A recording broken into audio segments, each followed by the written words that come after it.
Buenos días. Bienvenidos a esta sesión. I hope I'm pronouncing it right. So, ladies and gentlemen, esteemed colleagues and guests, welcome to this second plenary session. My name is Mona Jameldine. I am the director of the HTAi department at INEAS, the National Authority for Assessment and Accreditation in Healthcare in Tunisia.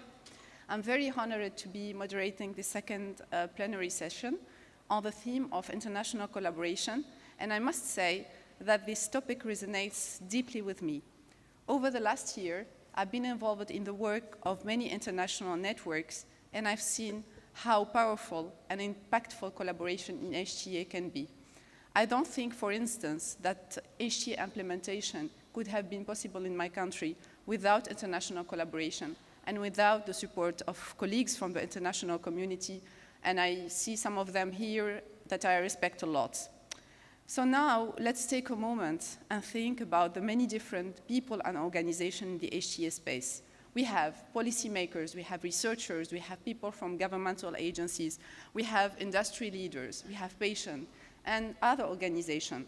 Everyone brings their own unique perspective, view, expertise, and set of priorities to the table.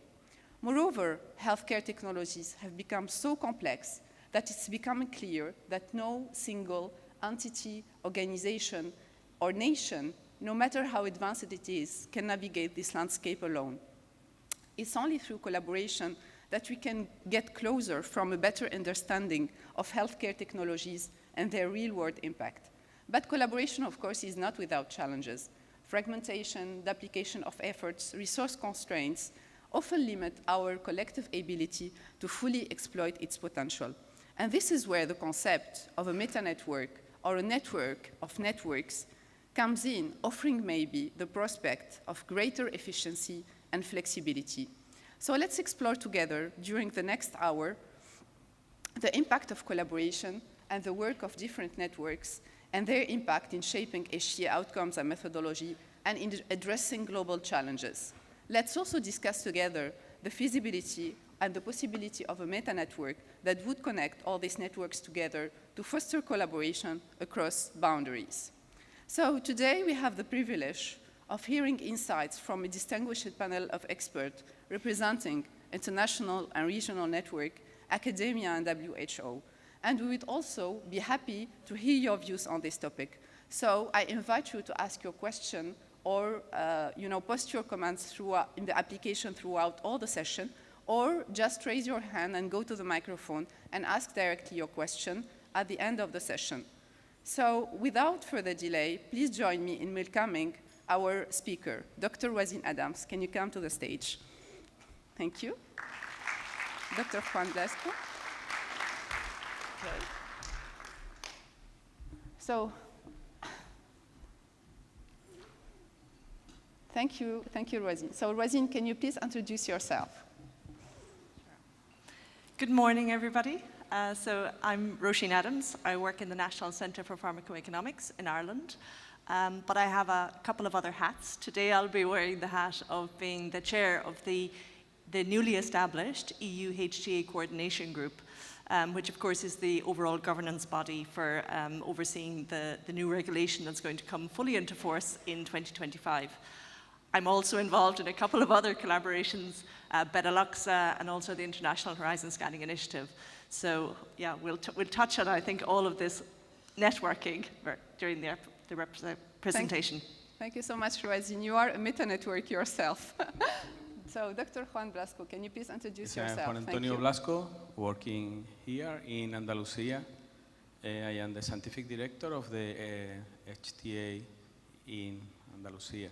So I am a medical doctor specialized in preventive medicine and public health, and I also have been working in the past in other HTAi unit in the community of Madrid for 6 years, and then involved with the European Commission in the development of the medical device regulation and IVD.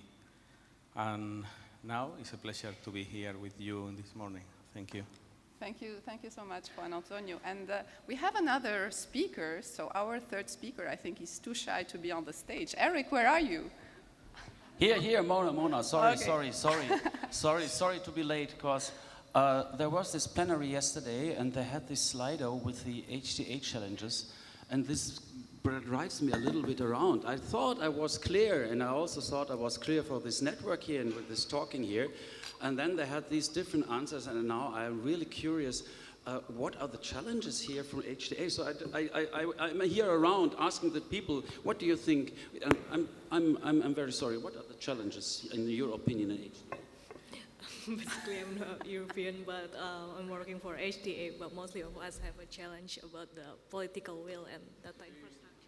And the political willness, you see there's something else. Jörg, come on, I know you.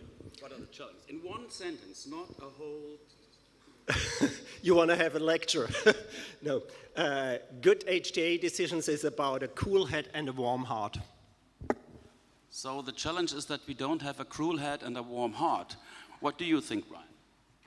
Well, I don't have any challenges. I just think about what my next round at the golf course is going to be because I'm retired. So we have a true heart, golf course, and the political willness. And so I have, let's see, the main challenge in HTAi?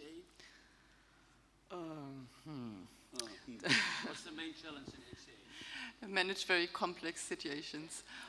The complex situation. So we think we have the willingness, the heart, the complex of the situation, and the political willness. And the question is meta-networks. So what are meta-networks? Tell me, what is a meta-network for you? For Asia regions, meta-networks includes others, global HTAi networks, includes that INATA or other exports. For Euroscan, thank you. Oh, including, so she already knows a lot, but this is meta-networks are networks of networks, or is a meta-network just a network? I don't know. What do you think? Well, I'm not sure, but probably it's many agencies that are are experts in their field that can collaborate together to have a better understanding of the HTAi. Do you think they can solve the problem of the heart and the political willness? They can try now, definitely. This is optimism, I think. This is optimism. I think I know enough. So let's try what we can do with these topics. Thank you so much for the audience. Incredible, huh? Political willness and the heart. Bring this into combinations. Very nice. So thank you so much for this very interesting starting of the session. So Eric, so can you please introduce yourself? I know that everybody knows you already, no. But in case. Well, thank you so much. So my name is Eric Rüther. I'm heading international affairs at ICWIC, the German HTAi body. But here it's not my role. Here I am as the chair of the International Network of Agencies for Health Technology Assessment, the INATA. Okay. So networkish. Can you tell us a little bit about the work of INATA? Yes. So what is INATA? Well, INATA is a worldwide network from agencies, public agencies for HTAi. Now we have 53 agencies in 33 countries worldwide. It is from Canada down to New Zealand if you have the whole world through. And these are public agencies funded by public money, and they have to be near to government and have to produce HTAi. So for this case, in this case, this is, well, let's say the only global network in this manner. And I must say it is 30 years old already. So there might be some kind of experience here. So today we are celebrating the 30 years of INATA, actually. We do, so a little bit of advertising. There is a panel in the next panel session on 30 years of INATA. Please come. So both of us are not biased at all when it comes to INATA, right? Isn't it? Okay, so can you tell us how collaboration through INATA can help address global challenges in HTAi? Well, I don't talk about the heart, because I'm sure that the people in the agencies all are full of heart and full of power. The political willness is another point, and I think we have to discuss about that later in many cases. So perhaps I can start by telling what do we face in INATA, and what had been the main problems in the last years.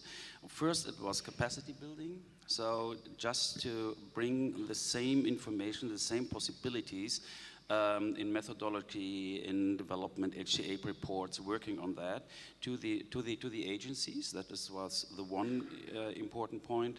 The second one is to get the same understanding of what is HTAi about. And this, in my opinion, is quite difficult in the different health systems and also for the different political decision makers. And as our agencies are definitely near to these decision makers, they have to fulfill their demands. And this is up to today very, very, very tricky, and one of the main points with which we have to deal in INATA, beside all the tools we need for facilitating HTAi around the world. Excellent, thank you so much. So, Roisin, you are the chair of the EU member state HTAi coordination group. Can you tell us more about the work of this group and how they are addressing global challenges now?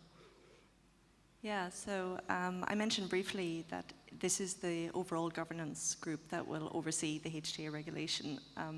This is a group of over 90 different representatives from around 27 member states and 2 EFTA countries, and we heard a little bit more about this in yesterday's opening session. We have Norway and Iceland there as well. The membership really is a mix, if you like, of ministries, but also those who are actually doing HTAi at the member state level. And sitting under that coordination group, we have 4 different subgroups who will be involved in the actual production of the key outputs of the HTAi regulation, which are, as we know, I think, by now, but joint clinical assessments, which is really the synthesis of the comparative effectiveness of medicines, new medicines across Europe. We will also do some early advice through the joint scientific consultations. And of course, there's another subgroup working on, if you like, being the intelligence of informing the coordination group. So the emerging health technologies, what's coming our way? Do we use any of that information to prioritize what we may wish to look at over time? It is really, I suppose, a meta network in itself. We have multiple different types of expertise there, from the very technical to the more policy-based, I think, at the coordination group level, because this is more of a strategic body. But in the subgroups themselves, we have all of the scientists, if you like, working together, trying to resolve issues, resolve problems. We kick off in, formally, I guess, it starts on the 12th of January 2025. And what that means is that any product which is in oncology or an ATMP and that's submitted to the EMA will be subject to a joint clinical assessment, and therefore will have to be submitted under the governance of the coordination group. There is, of course, a phased introduction, so we add more in 2028 through orphan medicines, and then by 2030 we will actually be doing this type of assessment on all new products which are submitted through the EMA. Yeah, so that's a little bit of... Thank you so much, very insightful, Roisin. So can you tell us more, the difference with the work of UNETA when you were involved in UNETA before? Can you tell us more about that? Yeah, so I guess the coordination group has arrived at a point, but it is the culmination of, I think it was over 20 years of working together across Europe. And I think that's really enriched what we're doing now. So we moved from a phase of joint actions, which of course, I think we had 3 consecutive joint actions. And then we moved into a more focused tender, which was UNETA 21, really trying to produce documents that would be adopted once this regulation comes into force. I think you're now seeing quite a lot of the outputs, which I don't see as work that's just happened over the last 6 months. This is work that's happened over the last 20 years. And what I've realized and watching how the group work together is it's become a lot easier, I would say, because everybody knows each other, they understand different health systems in different member states, which is really important, because when you're trying to produce this work, you have to understand where it's going as well. What's it being used to inform? Who are your audience, really, or who are the people who will be using these reports? Now I think we have a really strong understanding within the group of that, and that has come out of the work that was done under UNETA 21, and now we're under a regulation, of course. So there was some, if you like, voluntary component when we were under the joint actions and under UNIS 21. But now we are under a regulation, which is a different space. Yeah. Great, thank you so much, Rosine, for all these insights. Juan Antonio, can you introduce Redetza? Tell us more about the work that Redetza is doing. Well, our network, Spanish network of HTAi is called Redets. And in Spain, we have, as you may know, the Spanish Medicines Agency that is taking care of the mainly the drugs from the regulatory point of view. And then we have Redets, the Spanish network of agencies for health technology assessment, that is mainly dedicated to the evaluation of medical devices and other health technologies. We have 8 members. We have the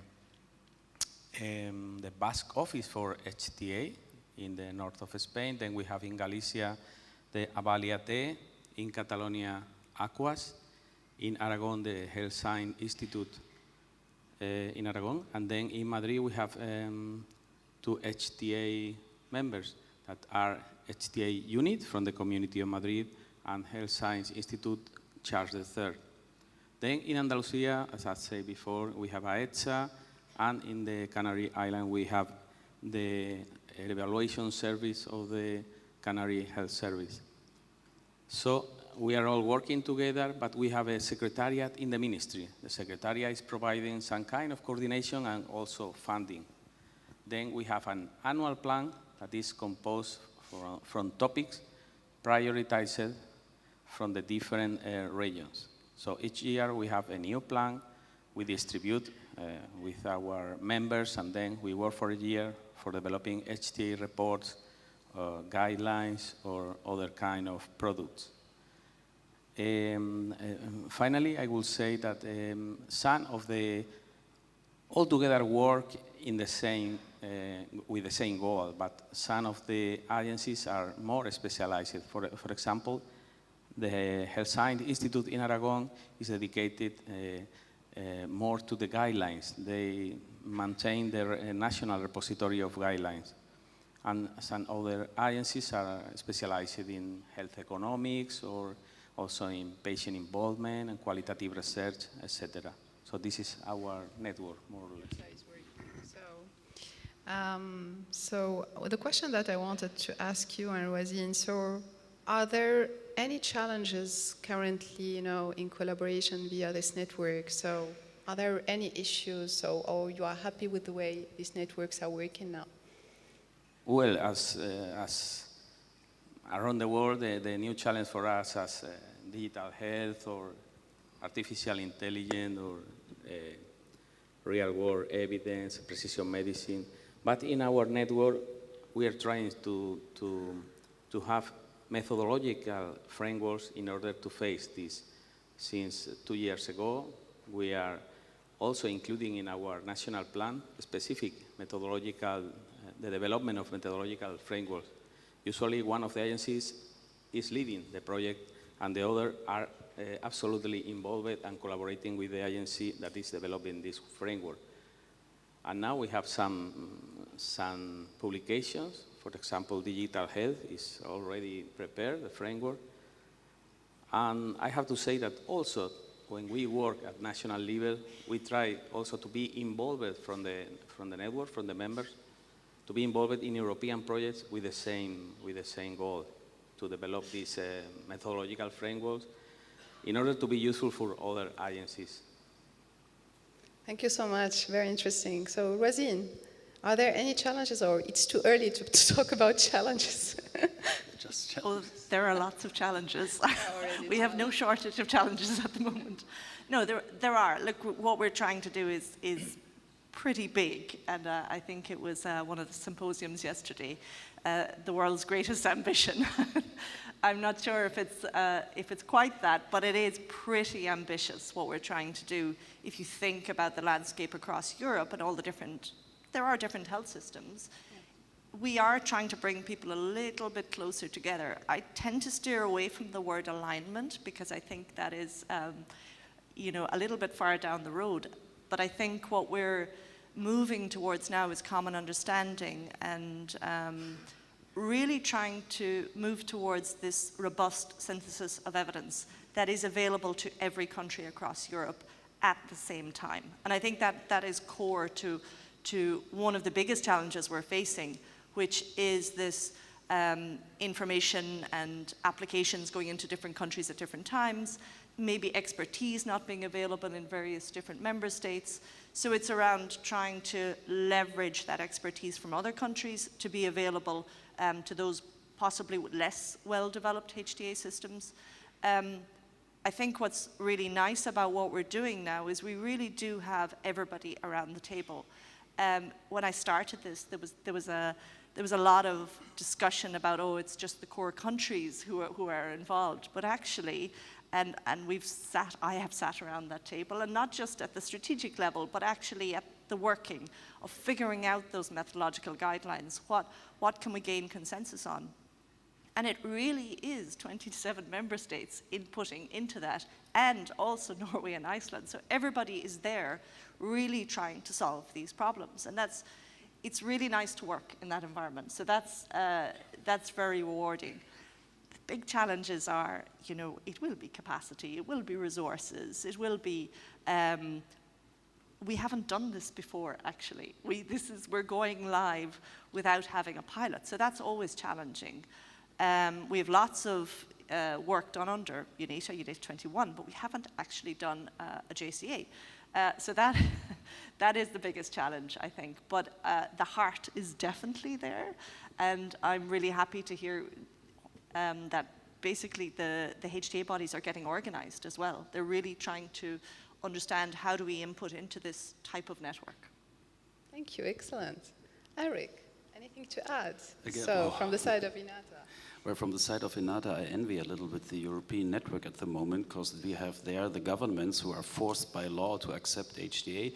And so the better the European prepare the HTAi, the more they have to take care of, so the decision maker. So this is something, well, if I look at the global aspect from INATA, that's much more tricky. However, what I see there, I see three main difficulties here. The first is, and that's what I wondered yesterday with this Slido, is always this discussion about resources and methodology. And this is in our heads. There's capacity building, we need all this stuff and so on. I don't think this is a big challenge, especially globally for INATA, but I don't think this is the biggest one. So we are working on that. There are solutions, there are possibilities. Yesterday was at the panel where developing HTAi organizations in different small countries around the world told what they're going to do. And if I compare this to some years ago, there are big steps made, and there are a lot of help and support. So this is something we have to work on, and this is something what INATA is doing as a network.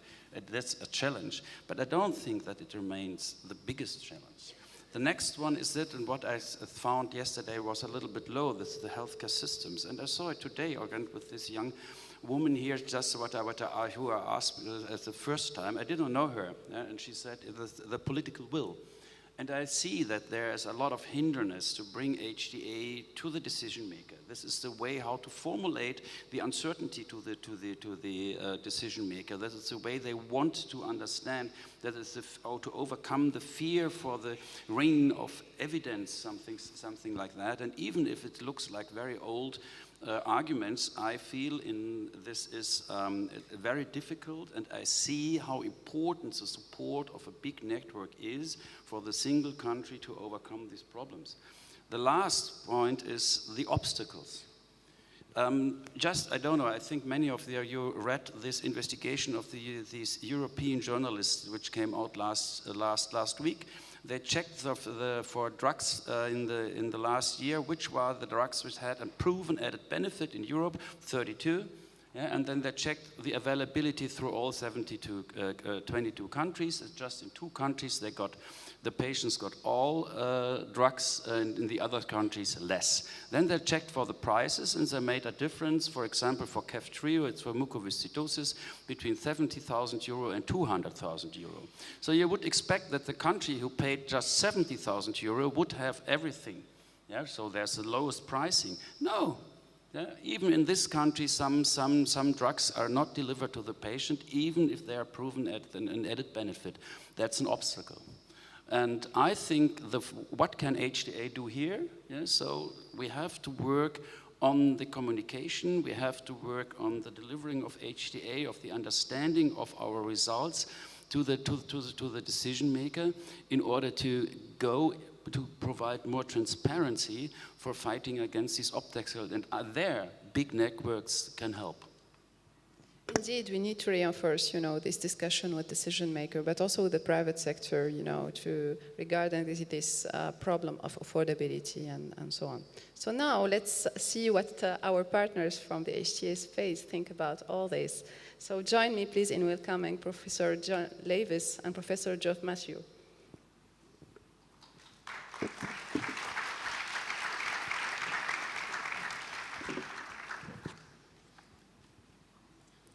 Thank you, and welcome. So, John, can you please introduce yourself? Sure. My name is John Levis. I'm co-lead of the Global Evidence Commission, co-chair of VIPNA, the Evidence Informed Policy Network, which is a set of evidence intermediaries working in about 55 countries globally to support advisory and decision-making processes. Global Evidence Commission is focused instead on trying to figure out how do we formalize and strengthen domestic or country-level evidence support systems? How do we bring more rationality to the global evidence architecture, which is what I'm hoping we're going to talk about here? And how do we put evidence at the center of everyday life? So lots of networks, all committed to get evidence in the hand of the people who can act on it. Interesting. Thank you so much. Joseph, can you introduce yourself, please? Hello, my name is Joseph Matthew. I'm a clinician based in India. And I do a lot of work with evidence synthesis, guideline development, and I'm a part of many networks with one goal, and that is to improve the decision-making processes in resource-constrained settings, especially in the developing world and otherwise as well. Thank you. So, thank you so much. So, do you have any comments about what you already heard from our network representatives? I'll start. Yes, indeed. I think we don't realize, but we're all part of some invisible networks. And those are the networks that we're part of because we use the same methodologies. So for evidence synthesis, HTAi, and all these things, we use common methodologies with the same language, grammar, and syntax. So we're all part of an invisible network, as it were, even though it doesn't have a title sometimes. But to make these invisible networks into visible networks of the kind that we've been hearing, I think we need 3 things.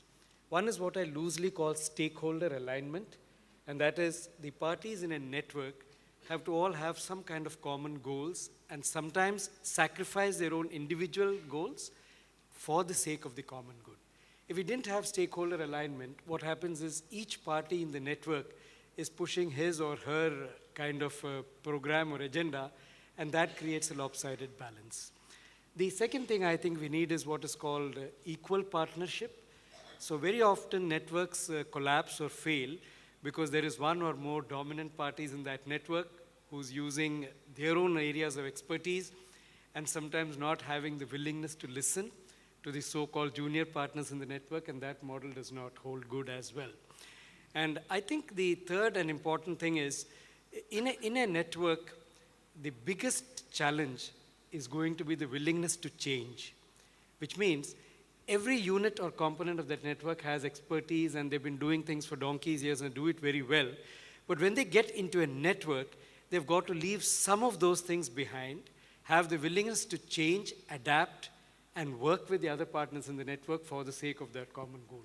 So I think more than political will, resources, capacity, and all that, it's the change being a challenge and the willingness to change that each component of the network would need to address. Thank you. Thank you so much. So, John, as a strong advocate for evidence-informed decision-making, so how do collaboration through networks, according to you, contribute to the advancement of sustainability and innovation in HTAi globally? Well, you know, my experience is networks have been absolute game changers in the innovation space. I mean, think about how far HTAi has moved in terms of citizen partnership in HTAi production, in terms of putting prems and proms at the center of equity-centered quadruple aim metrics with real-world evidence. And to me, the next big innovation that we all need to figure out how we're going to deal with is living evidence syntheses. So what Roisin described for 27 countries, I would say we have to be there now for all countries around the world with living evidence syntheses and downloadable data sets. So the days of 100 of us extracting information from the same studies, doing risk of bias assessments on the same studies, those days should be behind us. We should extract once, risk of bias assess once, and use it hundreds and hundreds of times, because I need to contextualize it to my province, my country. Joseph needs to do it for India, and needs to put what have we learned from around the globe and how does it vary by groups and contexts alongside all the local evidence from our own environments. And increasingly our politicians are saying if you're in colonial countries like Canada, we need to be putting it alongside indigenous ways of knowing and other forms of evidence. So if we're going to do that, we need to be able to deal with innovations like living evidence synthesis. That's a game changer. On the sustainability front, you know, I look at all the workshops here and I'm blown away by the commitment people have to sharing efficiencies and tips. Here's how you get even more efficient. Here's how you steadily up your standards. Networks are game changers. It's in the sustainability of the system space where I struggle. So what I thought Rifat said excellently yesterday is we have to shape health systems so we get the right mix of programs, services, and products to people. What worried me was he said HTAi should lead that shape shifting or system shifting itself. I think HTAi is one of 8 forms of evidence, and we need all of those forms of evidence, and we need them contextualized to a given context. So HTAi should be at the table. But it should be at the table with the data analytics people, with the modelers, with the evaluators, with the behavioral and implementation researchers, with the qualitative researchers. All of those groups should be figuring out how do they each play to their comparative advantages to drive decision making based on best evidence. So I would love to see HTAi more visible in those global conversations about how do we shape health systems so we equitably and efficiently get the right programs, services, and products to people. Indeed, and HTAi, especially in, you know, in low and middle income countries, is confronted to this problem of capacities, and like it's very difficult to have the right people, you know, around the table in low and middle income countries. So there is a lot of work that should be done in terms of capacity transfer, you know, between the setting. So, so my question is for Joseph. So. What do you think about the way now these independent networks are working? So do you think it's enough, or maybe we need more? Yeah, that's an interesting question. I think the networks are doing a lot, but there is still a lot to be done. And I say that because the focus in terms of capacity building has always been on getting a bunch of people who can do the methodologies right. So these are the people who can produce the evidence, whether it's systematic reviews, HTAi guidelines, or whatever it is. What's not happened hand in hand, especially in the developing world, is the capacity or capability building of the users of this evidence. So the disconnect between the producers and the users, and that includes the policymakers and the clinicians and all that, leads to a funny situation in which there is capacity to produce evidence, and they do that either de novo or they adapt and adopt it from other sources, but there is not equivalent capacity to use that evidence into real-world decision-making. So this catchphrase of global evidence, local application, GELA as they call it, is really the crux of the problem. So the evidence is going to be the same, more or less, across the world, the same PICOs, the same systematic reviews. It's how you use that evidence in the local context for the decision-making in that particular healthcare system, which is the game changer. And as long as we try to, you know, transplant evidence from one setting to another without factoring in the local context, simply because we don't have the capability to do that, the developing world will not benefit from all these networks. So I think what we're looking at is moving away from capacity building of producers of evidence to a system where we have capability building of the users of this kind of an evidence. And I see the meta networks playing a big role in that. So do you think that there is a way to connect all these networks together that would help? Yes and no. Yes, because if everyone kind of aligned their interests for the sake of a network. When I said change is a challenge, what I meant is the network components would do their 9-to-5 jobs, as it were, but when they are getting into the network, for the purpose of the networking, they would need to tweak their methods, they would need to tweak their ambitions, their goals, and things like that for the sake of the common good. So if that could happen, and commensurate with that, we had healthcare systems developing their users of this evidence, HTAi guidelines and things, then we would have the win-win situation in which there is a ready-made evidence which is available from the global setting for contextualization and use in the local setting. So I think it is possible, but it needs a lot of sacrifice and change in orientation. Yeah, thank you so much. Any additional thoughts, John? Well, it feels to me like networks come into existence and stay over long periods if they're adding value, or they kind of come to a natural end. And we've set some up with the intent purpose of they would only be around for a few years and to solve a particular problem. To me, what we need is let the networks thrive, but we need boundary spanners who can move between these worlds. In an ideal situation, we'd be a bit more like the International AIDS Conference or a bit more like IPCC, where we have the people from the advisory and decision-making processes, regulatory, somewhat represented here, but all the others are not. You'd also want the people in the learning and improvement platforms who drive actual clinical practice change on the ground.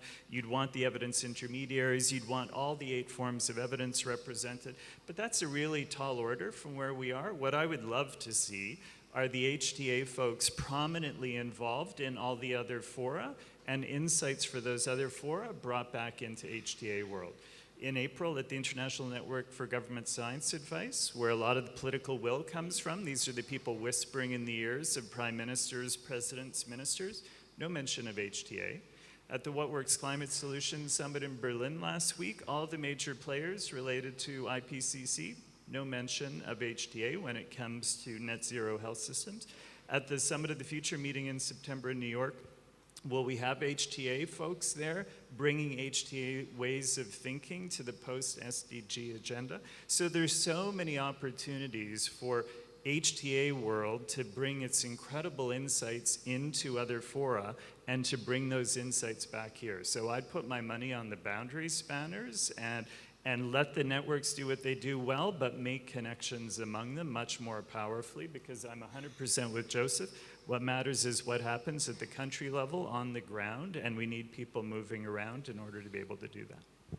Thank you so much, John. Very interesting. So, going back to our network representatives, so what do you think, Eric? So do you think a meta-network is needed in HTAi, or even like beyond the HTAi space? I mean, like John has said, connecting to other, networks where we find more policymakers and so on. What do you think?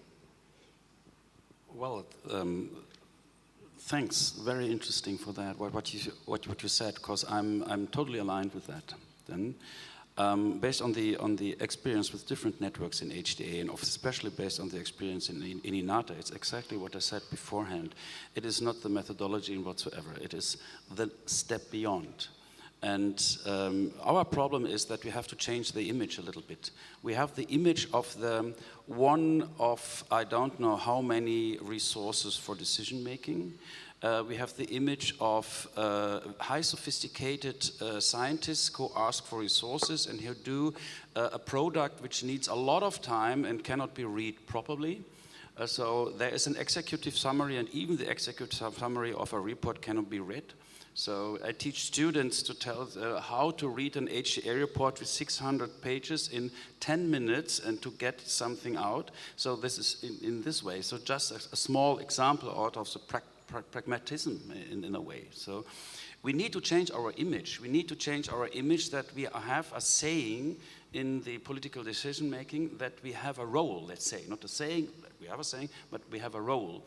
And so that we need to be heard. Because there, all the experts you said, they come together in HTAi. We know, yeah. So we want to sit at the table with all of them, because we do the analysis in this way. We bring them together, yeah. And this is the end, the best drink of all, yeah. You put the best cocktail, let's say. Yeah? However, how to do that? A single HTAi agency cannot do it. Doesn't matter. Not in countries with very high sophisticated HTAi, is France, for example, and not in Ethiopia, not in Tunisia.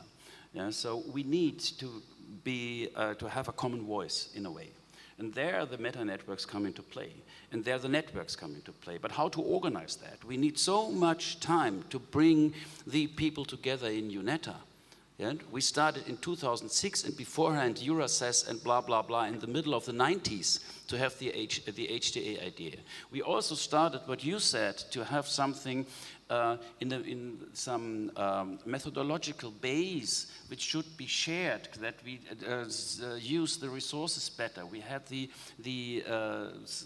model of UNETA, which we just in the end put away, yeah, with some HTAi bricks to build together like a Lego house, some ideas like that. It's extremely tricky. And it's more tricky to get them together to have a common voice and talking to some decision maker.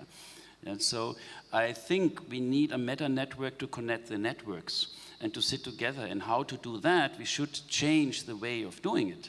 Because the normal way is to sit together and to start to talk on something. We need a kind of a structure, really structured way, how we come together, how we come to a decision, in which time we do want to do it, who is the one who comes from the different networks and whatsoever. So this is, but I don't know how it is going to organize that. Yeah? I would be very happy if INATA would play a role in it. Yeah? I think it will, because it's the only network, the big network. I'm sure that also UNETA will play a role in doing that, because that is the first experience to bring these things together. But also different sciences, so it is tricky, but we should just start. That's my opinion. Thank you so much, Eric. So, Wazin, what do you think? So, any additional thought? Do you think it's feasible? You already struggle, in the European space, to bring all the people together. So, what about something bigger? Yeah, look, it can be tricky. You're trying to get people to look up from what they're doing in a very technical way. And I think I like what Joseph said about it does happen at the local level. And I was struck by, in UNETA 21, it was the first time we had an open conversation about people's health systems. Where is this HTAi fitting into? Where is it slotting into? What do you need to inform your health system? That's key, because otherwise you're producing a document that sits on a website that nobody can use. So you have to be mindful of that as well, that you don't produce such a generic document that it actually isn't usable. And I think that's what we're really trying to work at now. And I think focusing on those users is incredibly important. Even though we're doing it at the EU level, you can't take your eye off the local ball, if you like. So that's key. I would say working in these networks, it's not easy. You really are out of your comfort zone. You're having to shift the way you've done things for a very long time. And that idea of working towards the common good, I think, is core to this. You really have to adjust your headspace to that, something that's out there and not down here now. And I think that's really what will get us there in the end, remembering to refocus on that again and again. And I think there's huge opportunity as well. What I didn't mention at the beginning is that, of course, the EU HTAi regulation will focus on medical devices as well, which is such a diverse space. So there's a huge opportunity here to bring this type of infrastructure that we have with pharmaceuticals into the medical device space as well. So there are great opportunities. I think what we're doing in the EU, of course, has implications outside. So you're producing methodological documents, of course that impacts on other health systems. And we're all mindful of that, and that's why many of us who are involved in wider networks keep in touch with that as well, and are dipping into that other expertise that's more global, if you like. Thank you so much, Wazin. Juan Antonio, what do you think? Is it feasible? We should be aware about the opportunities and synergies between the networks that we already have. But then I think we can build an umbrella network or meta network with a more fluent communication between the executive boards and the management boards of the different networks, because this is crucial. Sometimes we are working on the same, of course, of the same field, on the same topic, but we don't realize who is doing what. So in my view, this is important. But then, yesterday I thought, suddenly, because I am involved in some subgroups, I realized we have for example, it's just an example, in HTAi, we have a subgroup of patients. In JIB, we have citizen, patients, blah, blah, blah. And then we have also in INATA, the patient engagement working group. So we are part of the different, some of us are part of different networks. So we could be also individually the link between the networks. And then we can link from our work, be the link also to other networks, for example, Ying or other networks around these topics, these specific topics. So we can create another layer of information for distributing the work we are doing in our networks. And then provide this information back to the organization for them to collaborate in the same field. Excellent, thank you so much. So my question is for all the speakers. So do you think this meta-network would improve efficiency and flexibility, or will it be an additional burden and, will exacerbate the challenges that you are all living, through collaboration in your networks? I'm optimistic. However, it will be a burden for some years. It will cost a lot of activity and a lot of energy and a lot of resources to do this, and to come to an, let's say, starting and running thing. So we had so many topics here now, and we are dealing with decision making, and we are dealing with power, and with a lot of different jurisdictions and healthcare systems. So the ideal world, what we are now thinking here, based on one HTAi report worldwide, for example, and all patients get all drugs, I think this is far away and it's lots of effort. But I do think this is worthwhile. So I would say it's a kind of a, well, if you say an utopia, this is something you cannot reach. So I would use this word, how called, a kind of a real utopia for that. Yeah, let's say it's an ambition of all of us, yes. Any additional thoughts?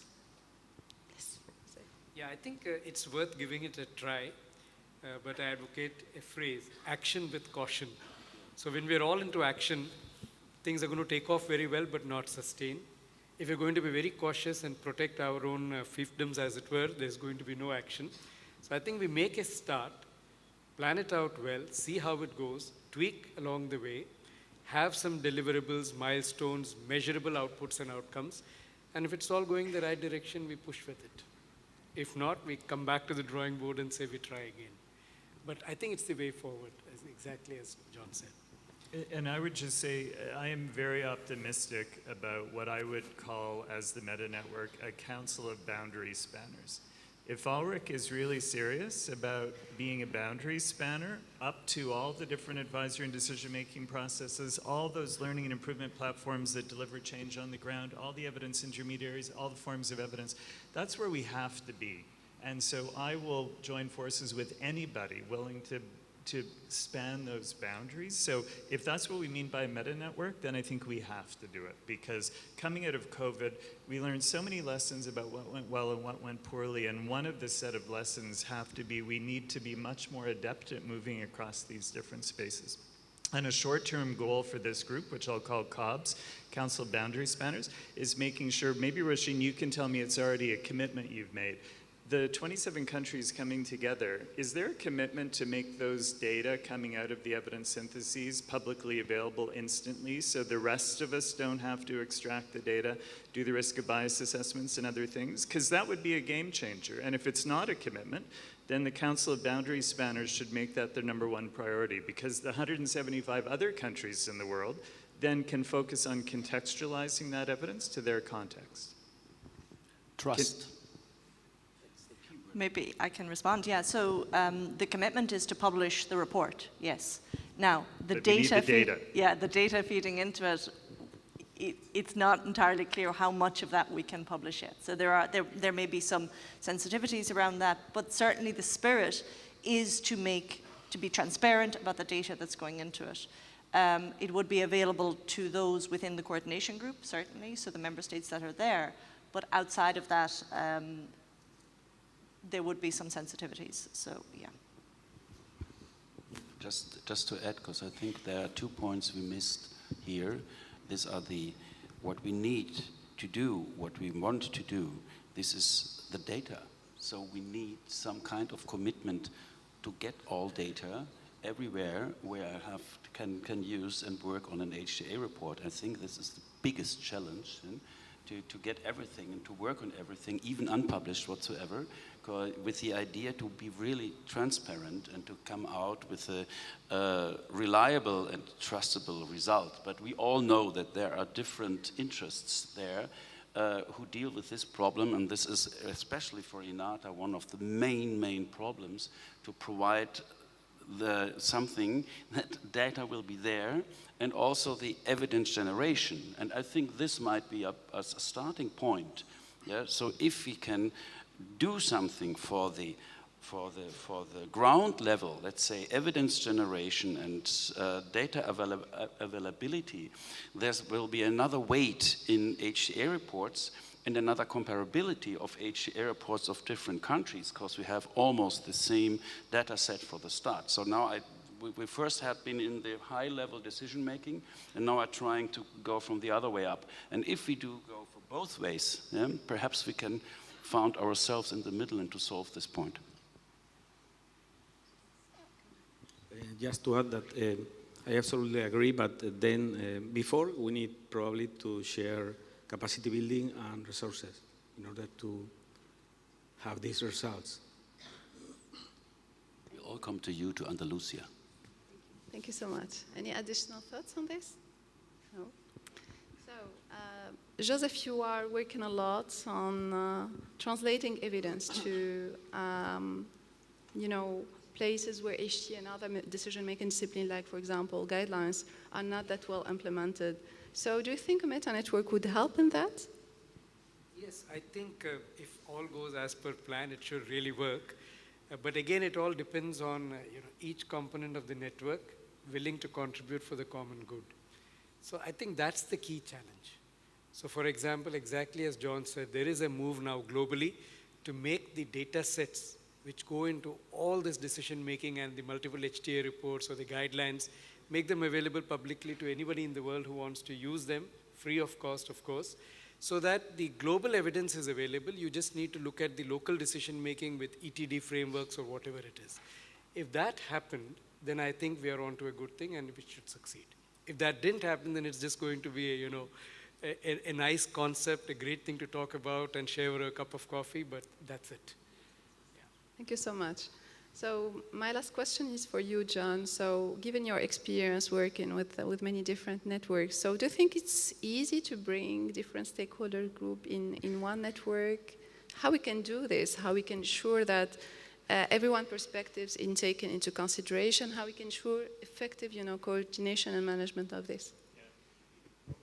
There's no question it's a challenge, but having been involved in many networks and set many time-limited networks up, I think if you have a really clear goal, and I 100% agree with you, it has to be about a public interest-minded, goal that everybody can agree to. We're trying to support country and subnational level decision-making, so it's based on the best available evidence. And we know to do that we need these different partnerships. We need to be connected up to those advisory and decision-making processes, out to the change processes on the ground. All this stuff needs to happen. So I would emphasize working with the Coalition of the Willing. And we've found that during COVID and in this post-COVID era, there's a lot of people willing to do things differently. And some of us are heartbroken about how we've snapped back in some ways to old ways of doing things. But I still see a coalition of the willing out there. And that's partly why I came to this meeting, to figure out who's among the willing. I hear one beside you. I'd love to hear more. How do we work together? And I think if we work with the Coalition of the Willing and we have clear goals, we keep our heart at the best global evidence, but the local contextualized decision-making process. And then we have a secretariat that is very agile and nimble and adjusts and does what it needs to do. So many people in this room have made networks successful. we could make a coalition of boundary spanners successful if we really put our heart to it. And I'd love to see HTAi, INATA, these different groups say, we will field the best of our boundary spanners to this effort, and we're going to make big changes. I don't feel like we have many more months, let alone years after COVID, to lock in new ways of doing things, because we've already snapped back in so many ways. Now is the time to be moving on this stuff. Thank you so much. So any additional thoughts from anyone?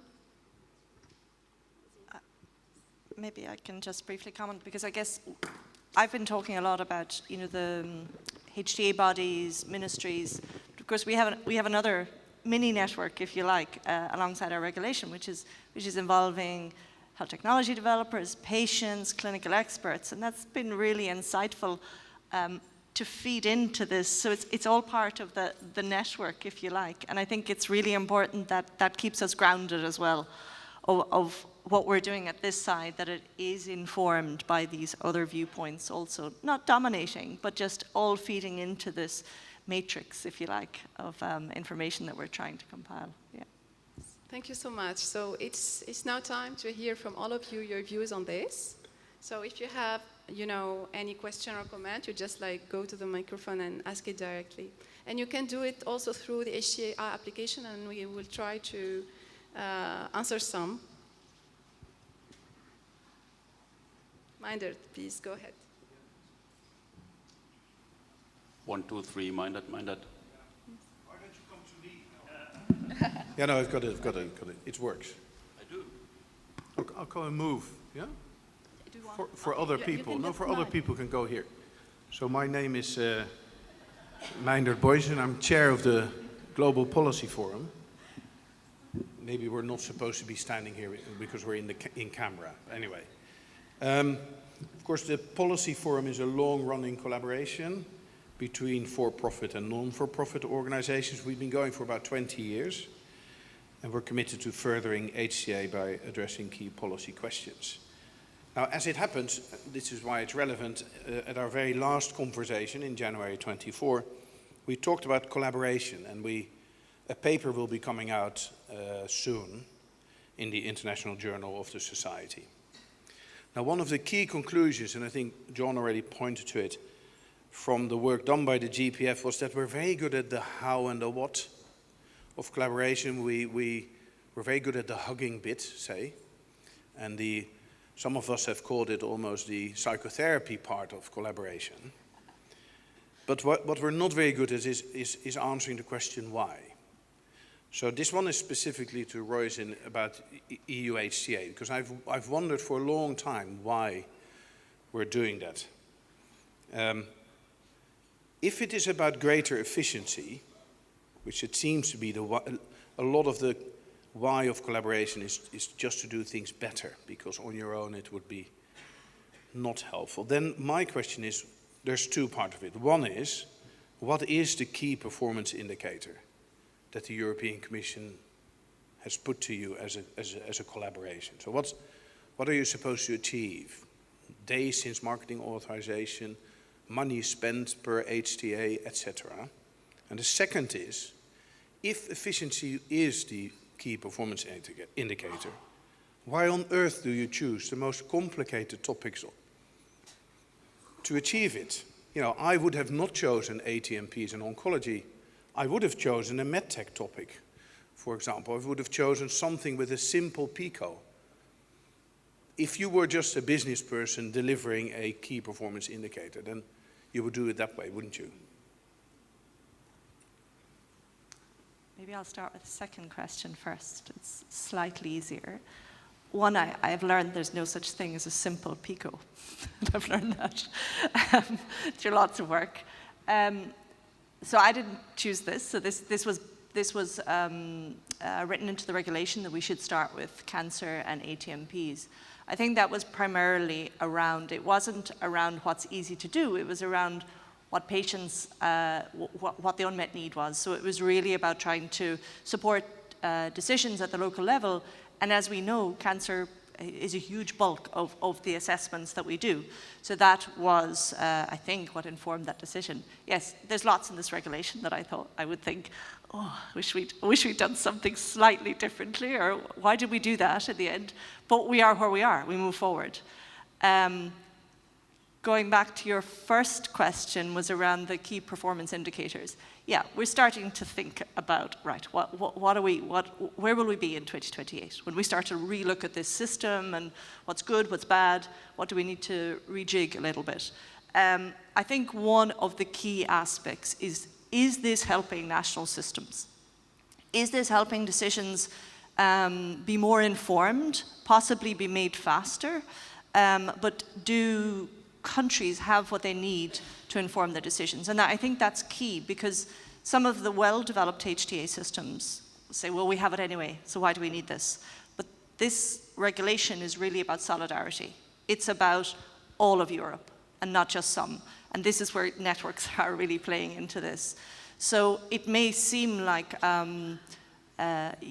overburdensome at the moment, but I do believe we will get to a point where we have a more efficient process. We're at the beginning. We're still trying to figure out, I guess, how to work efficiently, but I do believe we will get there. I have about a 5-year horizon on that, on really, that might, upset some people, but ultimately what we're trying to do here is really large. Ultimately 29 countries actually we're trying to get together to produce this report. So but I'm sure there'll be lots of other key performance indicators that will be produced over the next 3 years that we'll have to respond to. Thank you, Roisin. Very interesting, and good luck with this huge challenge. You have something to add? I saw you, Matthias, but first... okay. But we can before take a question from Matthias, and then we go to the app. Arik? Okay. Yes, go ahead. Sorry. Oh, Matthias, you changed, interestingly. Yeah. Well, first of all, thank you very much for this very, very interesting panel and very interesting topic. So, well, meanwhile, you were talking about collaboration. Sorry, can you please introduce yourself? First. Oh, sorry. I'm Alicia Granados. I'm co-chairing the Rare Disease Interest Group in the HTAi, but also I'm serving as a Scientific Advocacy and Insights Global Head for Rare Disease at Sanofi. What I was thinking meanwhile you were presenting, especially John, when you talk about the coalition, and it was kind of light for us, because if you are wondering, Maynard, why, I think, because there are a lot of patients with rare diseases that need that coalition. And maybe having a common understanding of how to assess the evidence of rare diseases and how are the components. I think it could be, for example, a fantastic focus. I don't think efficiency is an issue, because as one of the founders of INNATA many, many, many years ago, we were, with Laura San Pietro and others, we were trying to do a cooperative HTAi, I remember, on osteoporosis, and it was really a nightmare. Time-consuming, very difficult to do. Of course, there was no internet at that time, at least in the way. But no, making it short, I think I made the suggestion that maybe if you need to think on prioritizing cooperation, I would suggest to focus on what is more needed, and in rare diseases is extremely needed. Starting from some point, okay, specific topic. Any thoughts, anything to know? Okay, thank you. Yes, Matthias, please go ahead. Introduce yourself on it. Matthias Perlet from the GBA in Germany. My question goes mainly to John, but maybe also to the others. I like the idea of boundary spanners, and you are also talking about living systematic reviews. And we had such an initiative before. Maybe you remember Joseph Lau from Rhode Island, Brown University. He introduced a repository of systematic reviews and of trials. And he established a database that was hosted by at ARC in the US, and but this was, ARC removed funding for this initiative a couple of years ago, and the initiative faded away. But I think that was something we really probably needed, but it wasn't successful for some reason. And my question would be, what do you think why this initiative failed? And but in light of what is probably needed, especially in producing living systematic reviews. And another point I would like to raise is we think very much in organizations, networking among organizations, but what about having more a network of contents, network of methodological standards such as GRADE. And I think, for example, the Cochrane collaboration is one of those, I would say, intellectual meta-networks that connects all the methodological standards around the world. So I would like to hear your thoughts about that, maybe of all the plenary speakers. Thank you. Excellent point. Thank you, Matthias. Yes, John. Well, you know, on the last question, there's many networks of methods groups, you know, so GRADE for guidance development, Cochrane, Campbell, Collaboration for Environmental Evidence. There's many groups that do it for evidence synthesis in different sectors. So, I don't know, it feels like that piece is somewhat well served already. Where I notice the massive gaps and the desperate need for boundary spanners are the people who know the advisory and decision-making processes in central agencies and line ministries in parliaments, who know who are doing audit and feedback, practice facilitation and other things, who the evidence intermediaries are, and all the forms of evidence. Those connections are wildly underdeveloped, and it feels like that's where we need to put our energy, is connecting those. And then for the databases, they're a huge struggle. We run two, every evidence synthesis in the world about how to strengthen health systems, get the right programs, services, and products to people, all sitting in one place, health systems evidence. We do something similar outside health called social systems evidence. But the reality is it's mostly used by evidence intermediaries like me.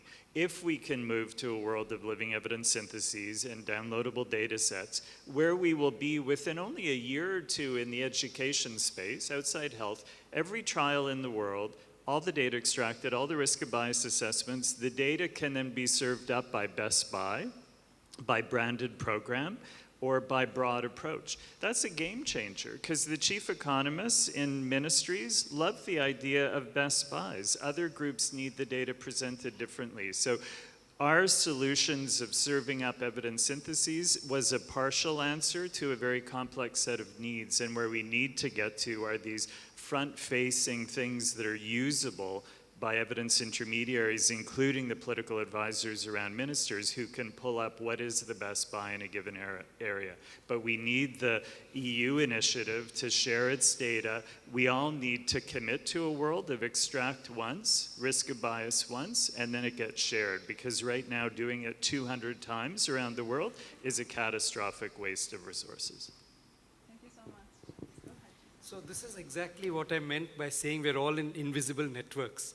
The methodological networks, whether it is the methods for systematic reviews, methods for HTAi, economic analysis, so on and so forth. But what those networks do is build capacity on how to do it, provide a toolkit and say, this is how you do it. But what John and I are pushing for is somebody does it and makes it available. Exactly like he's saying, the evidence is synthesized, the risks of bias are done, and you just need to figure out at the local level how to use that evidence. So that is what the game changer will be, because otherwise multiple number of agencies producing and looking at the same systematic reviews, the same body of evidence, coming to similar conclusions, and then starting from scratch all over again is a waste of time, energy, resources, and of course, money. So I think this is the model that we need to be pushing for in the future. Thank you. Thank you so much. We take a final question from the audience, then we move to the question through the app. But yes, after, so John, you will come after the question. Okay, please introduce yourself. Good morning. My name is Lauren Pretorius, and I represent a patient group in South Africa called Campaigning for Cancer. In South Africa, we don't have a formalized HTAi framework on which we work. And so my plea to you is that you remember that in that 800-page report, each one of those words impact a patient's life, for the better and for the good. Now, when a patient is diagnosed, it is the biggest single learning curve that they are given. A patient is expected to have a financial degree to manage the financial toxicity, a clinical degree to understand the disease that they have, and then a legal degree or regulatory degree to understand the healthcare system that they've got. Okay. We cannot ask them to have an HTAi degree. We can't. It's just not possible for them. Okay. There are a few patients that will rise above and understand it, and you talked about a utopia. Well, the utopia, I think, which John is asking for, is where HTAi practitioners become the advocates for their HTAi reports, and that you become those advocates on what you've written in those 800-page reports. Because otherwise, you're going to have to walk around and teach every patient in the world how to read an HTAi in 10 minutes. So my plea to you is coalition building and network building is hard. It's a hard thing. We've seen it as patients. We've had to do it as patients. But if you don't do it, there will be no one advocating for your work. And the role of an HTAi practitioner is changing. It's changing from writing that document to taking all the information that was given to you by patients, because they were part of those trials. Thank you so much. Thank you You're so much. you have to begin advocating for your work and explaining it. Excellent point. Thank you so much. We have time to take one question, then okay. Gianni. Okay, thank you so much. I will give a short comment, which was the HTAi definition was the first time many global networks got together to work on something. We should learn from that experience to further the field. Perfect.